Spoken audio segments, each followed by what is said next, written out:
All right, everyone, welcome back to today's episode of Words of the Wise. Today I have Chief Marks from Whitehall Township PD in Pennsylvania, 27 total years in law enforcement. He spent the last 10 years as Chief of Police. He's a graduate of the FBI National Academy and president of Lehigh County Chiefs Association for the past 7 years. Welcome to the show, Chief Marks. Thank you. Thank you for having me. Really appreciate it. No, thank you. We're looking forward to it. I'm interested to know who you are because obviously you've been in this career a long time, 27 years. You've been in leadership roles for over 10 years.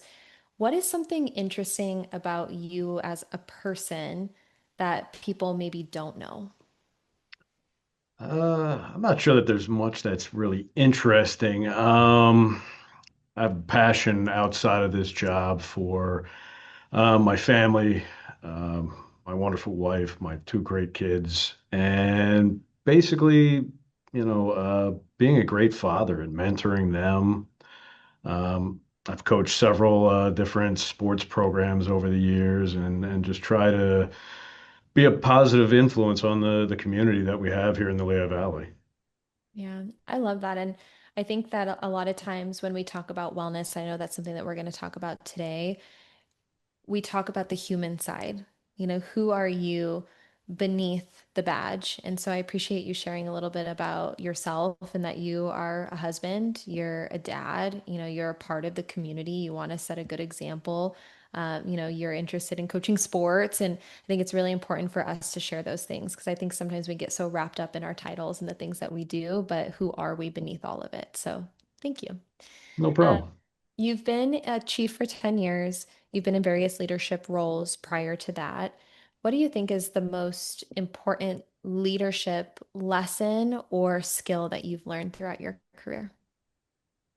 I think the most important thing I learned was I don't want to say don't take yourself so serious, but more so understand the role that you are taking and being willing to, share the quote unquote power, Mm. and the lessons of what you've learned with the next generation coming. I think that's the one of the things I think you kind of miss when you just take over an organization or whatever. You have so many different avenues and so many different paths and ideas. And really, when it boils down to it, you're there to prepare the next generation. You have your agency that you become a part of, and you're obviously there to lead from the front and do what you need to do for your community. But your most important task, I think, as a leader is to prepare the next generation to take your seat, sit in your chair, and do a much better job than you did. Yeah. I think that it's interesting and I don't know if this is with age comes wisdom because when I was younger, I don't think that I had the perspective on things that I have now. And I do think that we forget to have fun sometimes, especially the more responsibility you have, you forget to have fun. So when you say don't take yourself too seriously, sometimes it's like, how can we continue to enjoy what we do and understand the privilege that we have to do what we do? And I love that you said, how do we pour into other people? Because ultimately, that's what it's all about, And Jess and I have talked about this so many times before. I hope that everyone around me is better than me. I don't have all the answers. I'm not perfect in any way. I don't know everything. And I think if you are in a leadership position and you feel like you know everything, then maybe it's time to assess a little bit and understand that there are other people who bring things to the table. And it's our job to share what we know, but then also how can we learn from other people what we don't know and pour into other people, but then also allow them to pour back into us. Yeah, and I think that's a great way to put it. And that's one of the things we created a supervisor academy in Lehigh County. And boiling it down, Pennsylvania is kind of a very unique state for policing. We have 1,067 police departments in Pennsylvania, and it's the most amount of police departments in the country within a state. And our agency here in Whitehall is 52 officers, and I think last count, I think we were the 38th largest police department. Yeah. So a lot of the departments are made up of 5 officers, 10 officers, and it's hard for them. It's hard for them to get training. It's hard for them to be able to grow themselves. And we took a step and looked at this as a problem in Lehigh County, and we created a supervisors leadership academy for all the departments to join in on. And these are some of the things that we try to instill in these younger officers. You are the next generation. You are the future of our department. We want you to take our jobs. Hmm. I want that ambitious person that wants to lead from the front, that wants to care about the community, care about the employees, and do the best that they can. That's my ultimate goal. I love that you said, I want you to take my job.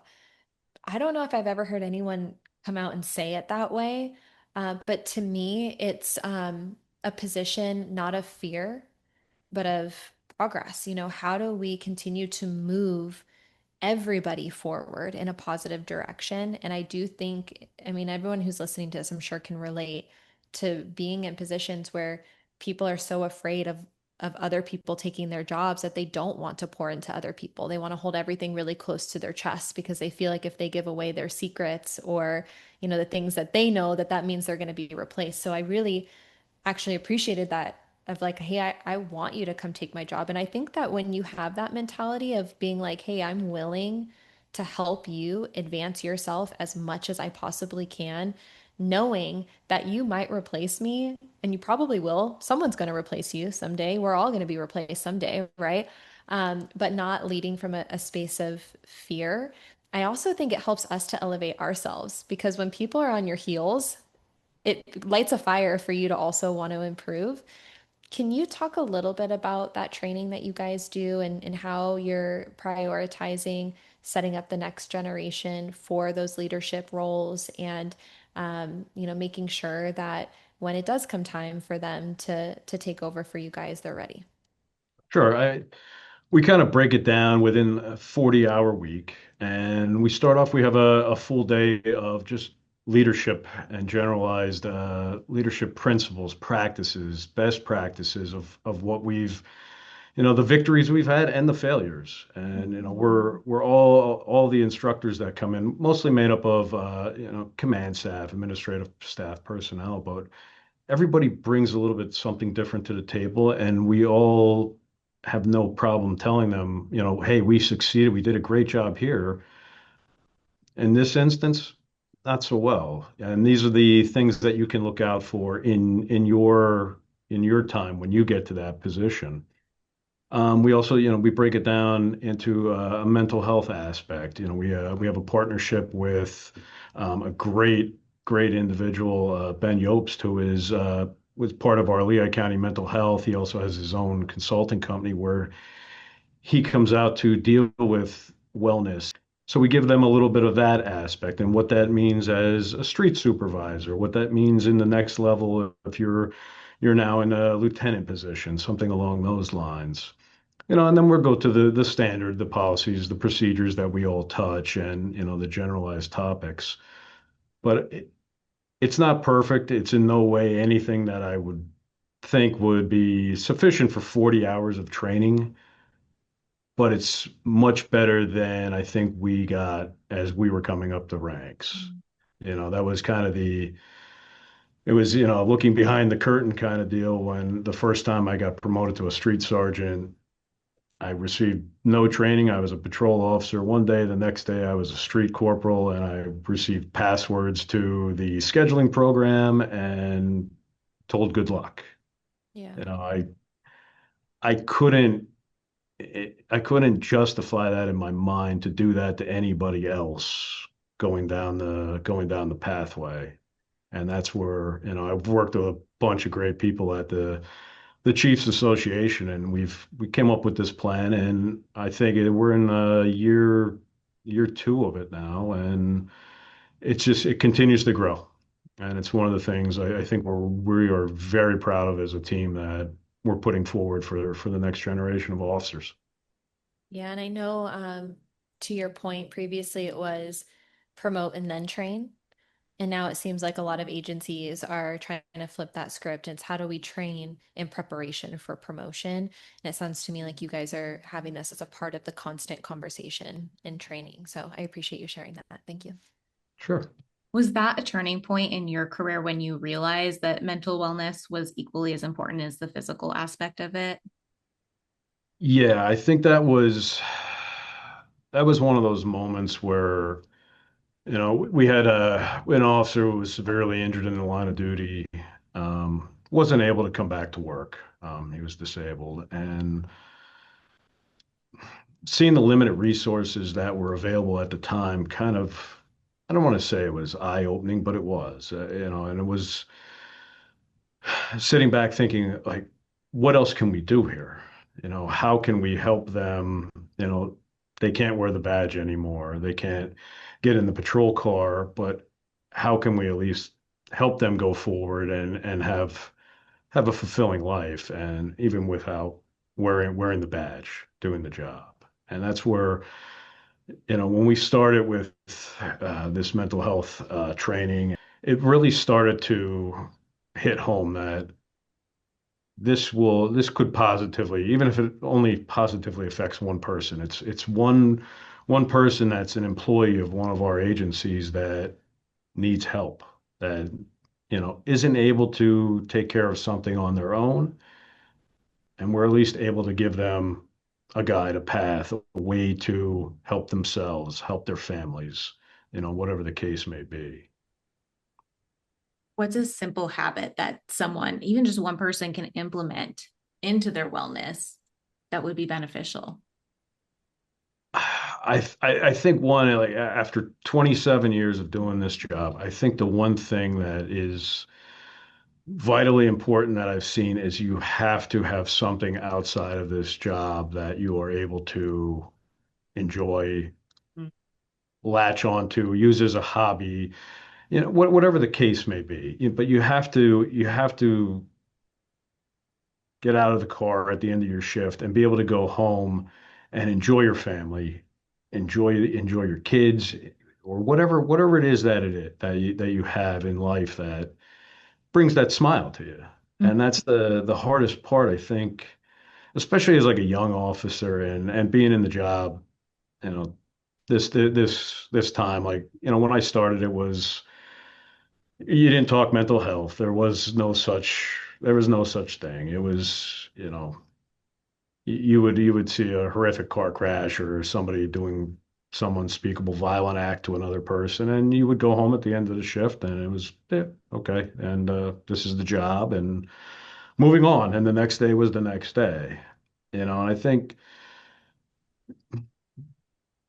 I guess generally, generationally, that was acceptable. As we've moved forward, though, I think we've come to an understanding that, you're not going to find happiness, or you're not going to be able to forget these things by going with your platoon down to the bar and having a beer, or anything along those lines. You have to have an understanding, a self-awareness that, everybody's not wearing the cape. You're not bulletproof. You will see some things on this job that the majority of the people out there don't see. And, you know, sometimes, the majority of the officers can understand, they can deal with that, they can find that avenue, they can be able to move forward and have a successful career and a successful life.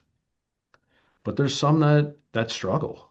And Yeah. those are the ones that we have to watch out for and have to help along. And even if it's to the point where maybe the career isn't for you, maybe coming to that realization, like, hey, I thought this job was something that was for me. I really wanted to do it, but then now that I'm seeing the nitty-gritty of it, maybe it's not exactly this kind of career that I should do. So those are the hard questions. I'm hoping that we're trying to answer some of those questions with the programs that we're putting in place. The mental aspect can be challenging because when you get hurt physically, you can feel that. You know, okay, this hurts. I need to get this taken care of. But when you have something mental, you don't always recognize how that's going to affect you.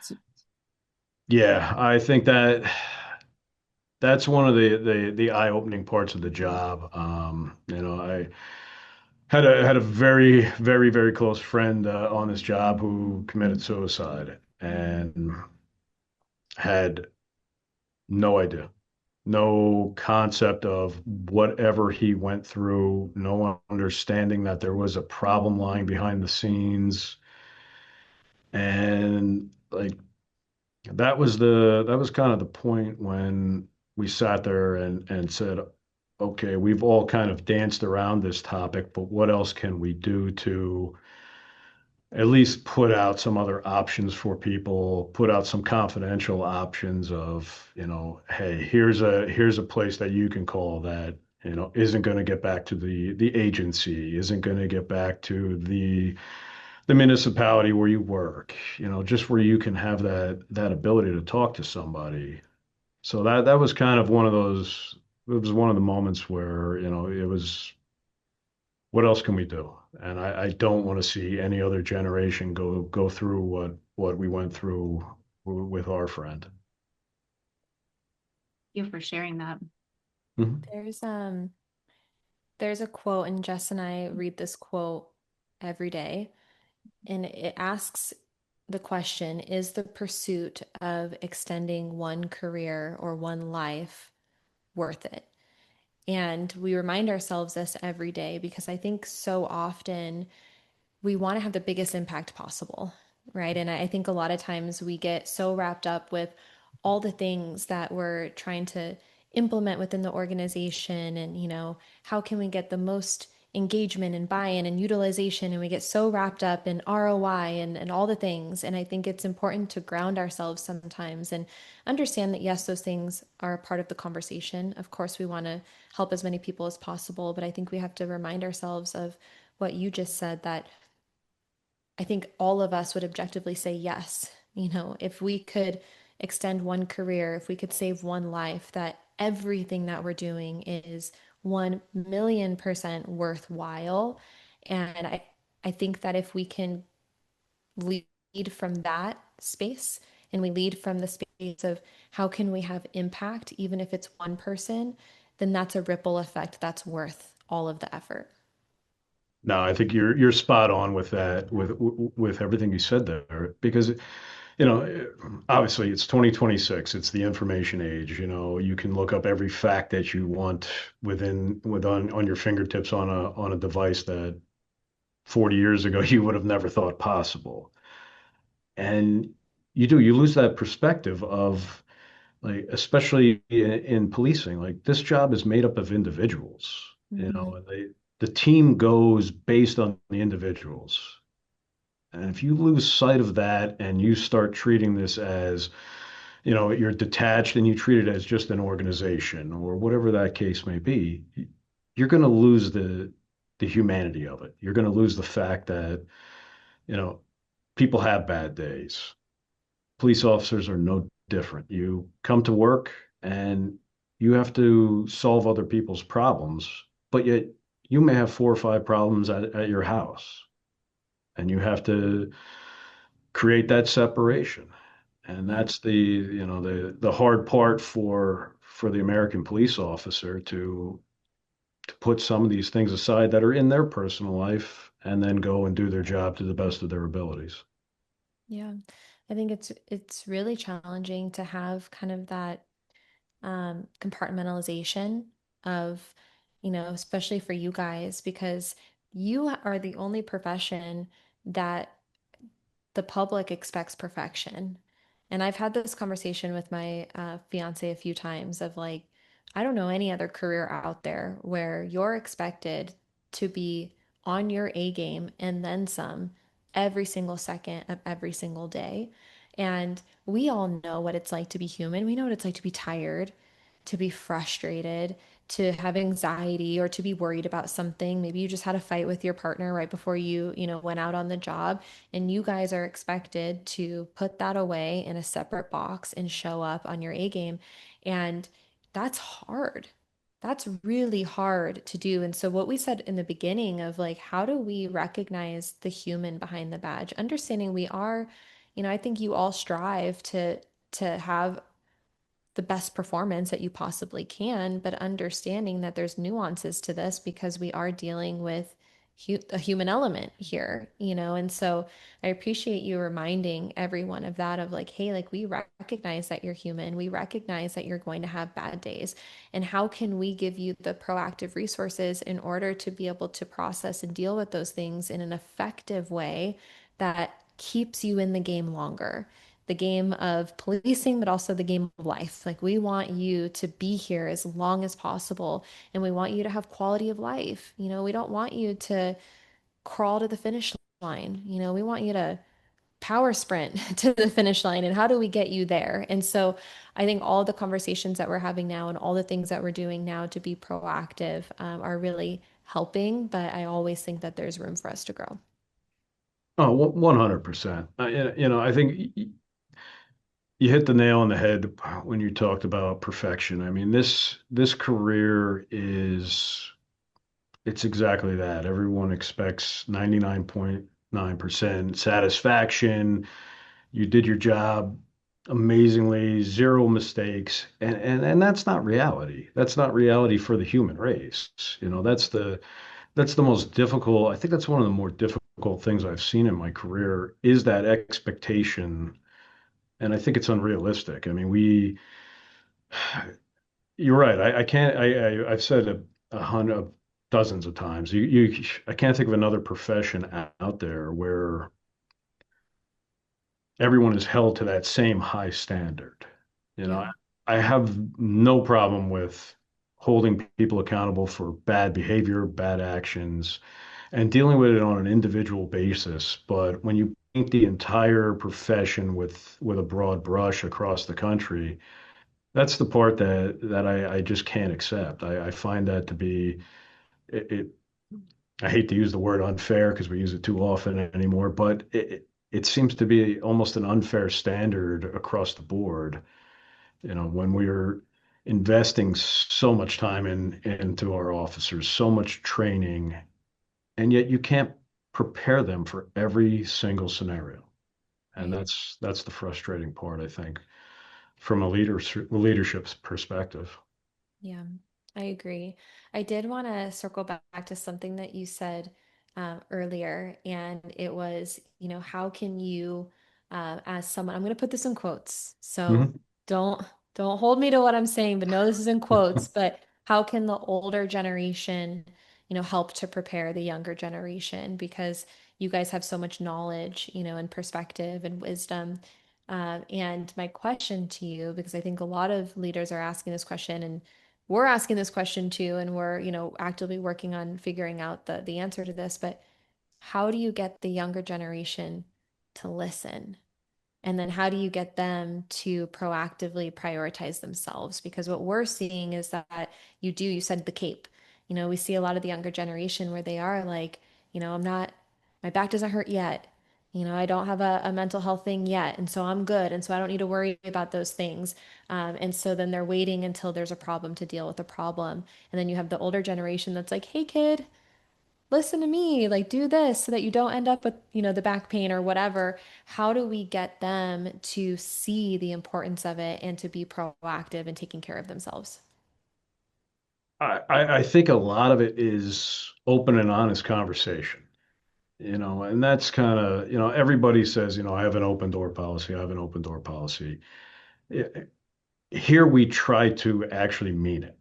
And, rather than, sit in the ivory tower of administration, like we want our supervisors to get out and interact with the younger cops. And we try to give them those examples over the years of what success looks like, how to handle failure, how to move forward with your career.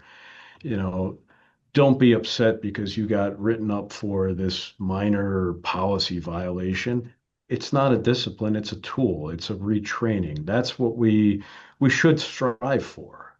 Mhm. And without properly communicating with the younger generation and maybe going more towards, along when my generation of the cops started and you just said, yes, sir, yes, ma'am, and you moved on with whatever they told you to do.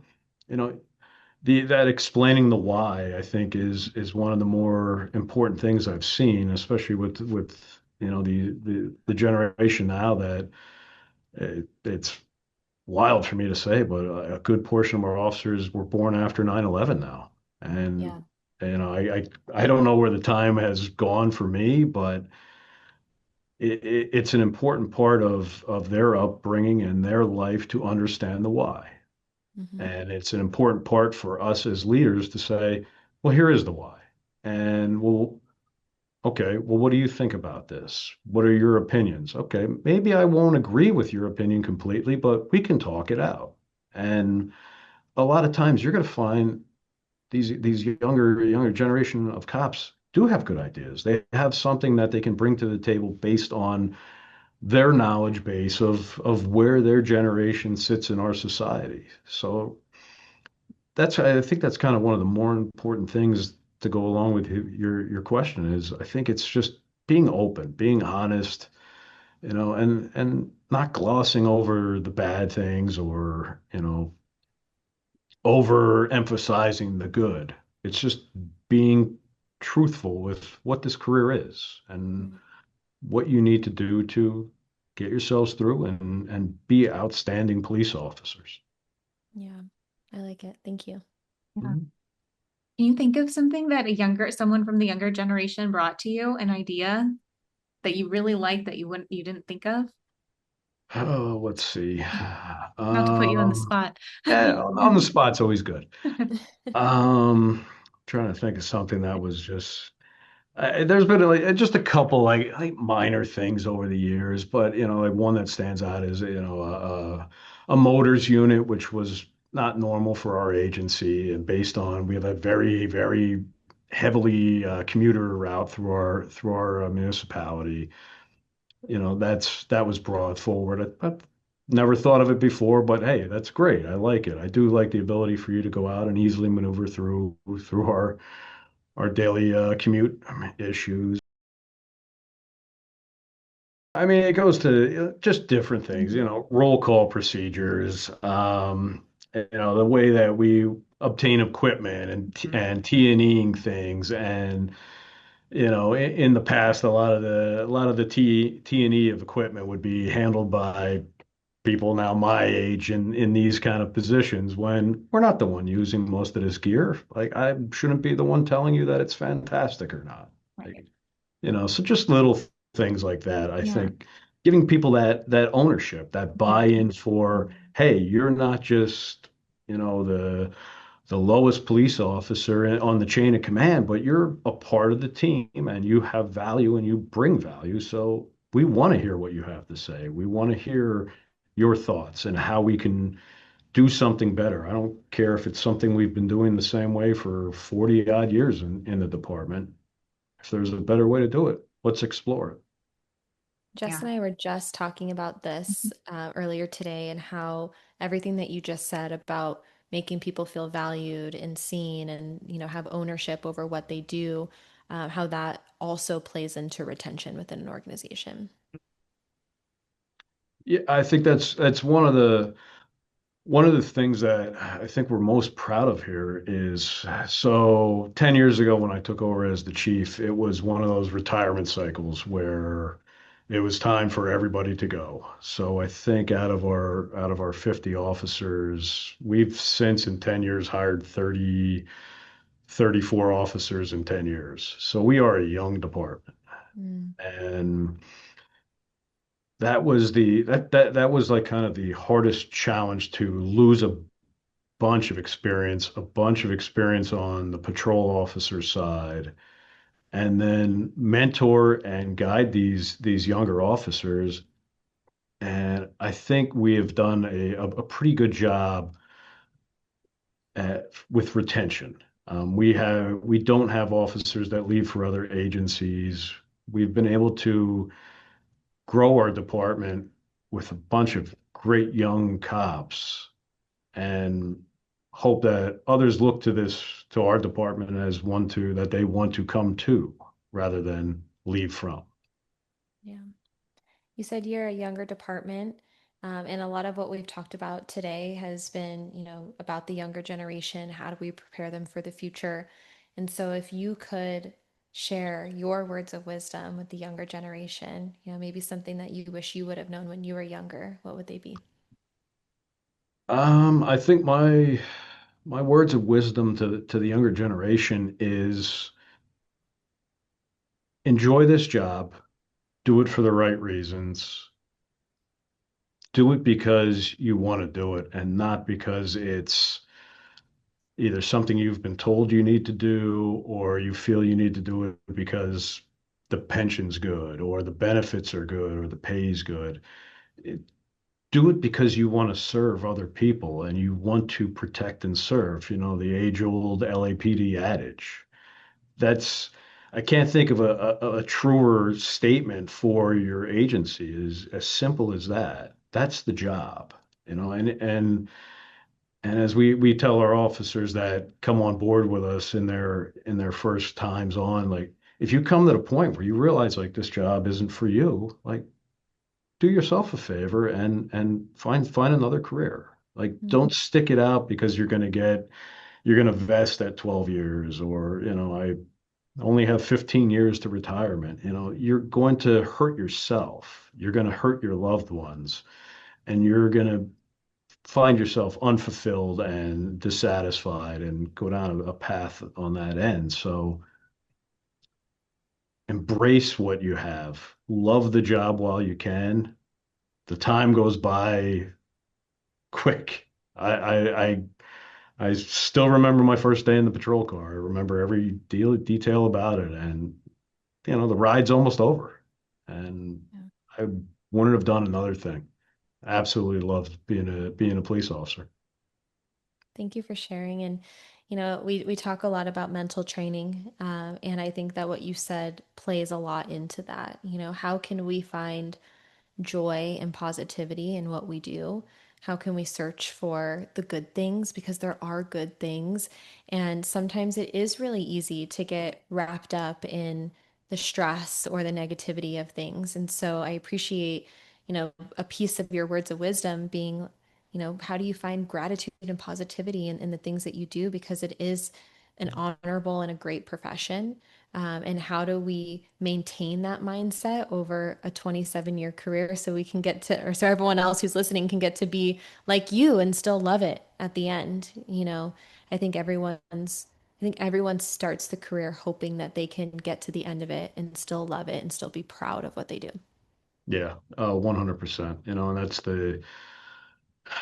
again from that leadership perspective. That's what you want to leave behind. You want to leave behind that joy, the passion for the job, the passion to improve your agency, to improve your community, and to just move it forward. And that's you know, your legacy, when everybody talks about legacy and what you leave behind, the important part isn't so much the accolades and the awards or whatever the attaboys that you would get along the way. My most memorable moments over my career are the thank yous you get from people, the crimes that you have solved that have helped out victims and given them some semblance of justice or whatever helps them get some kind of closure from whatever they experience. Those are the moments that I think back to. It's not so much what you could accomplish, it's more how have you helped better our profession. Yeah. It's the impact. Yes. And I'm getting like teary-eyed. I don't know why you just like caught me at the end of this. But I think that all three of us can agree that that's that's worth it? How can we continue to live? It doesn't even have to be professionally, but it could be just in our lives. How can we continue to live in a way that we can positively impact others? So Yeah, thank you so much for your time and coming on here to the podcast. We really, really appreciate it. absolutely. Thank you for the invite. I appreciate the conversation. Of course.